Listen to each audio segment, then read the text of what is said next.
We couldn't be more pleased to have a veteran of our armed forces, a 3-time world champion paratriathlete, a bronze medal swimmer from the Beijing Games, joining us this evening. Welcome, Melissa Stockwell.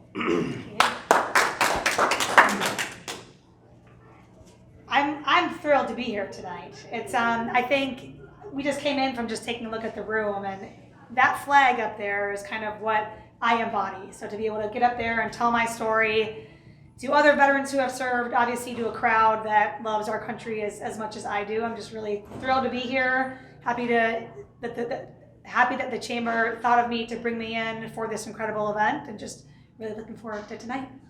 It's all about the power of choice. That's kind of the message I like to portray, that I like to portray.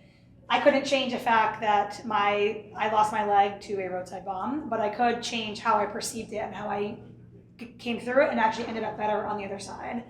We couldn't change the fact that the pandemic came into our world, but we can choose how we deal with it. We can choose to wake up and be thankful for what we have and go about our lives to live it the best that we can. So my hope is that when I tell my story, they think about their own lives and they think about how they have the power of choice to make their life what they want it to be, and that they walk out of here thinking of the things to make their lives even better. And it's so crazy to think. I mean, losing my leg propelled me into a life that I never could have imagined. And a lot of that was belief in myself, but it's surrounding myself with a team of people, but also perspective, because life is all about perspective. And I was at Walter Reed Army Medical Center, and there were soldiers that had lost 2 limbs, 3 limbs, traumatic brain injuries. They lost their eyesight, and I thought all I lost was 1 leg. So that perspective was kind of helped me accept it and then move on. Life's gonna bring. But I don't think of myself as a trailblazer. It's not like, and the first like the first wounded female to lose a limb in combat. That's obviously something I didn't go to Iraq and be like, hey guys, I'm gonna be the first female to lose a limb. You don't really choose that.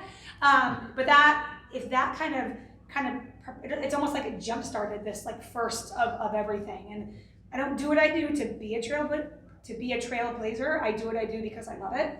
And if that happens to be the first of something, well, that just kind of is like an extra coolness factor behind it. My favorite part about speaking, or I work in the field of prosthetics. I fit other amputees with artificial limbs, and the best parts about it is when someone comes up to me and says, "Hey, I've had this happen in my life. Probably not a roadside bomb or not losing a limb, but we all have these, metaphoric roadside bombs in our life. They're relative, but you just help me realize that I can do this and I can get through it." And that is just like the cherry on top of it all. If I can inspire others, that's like the best part of it.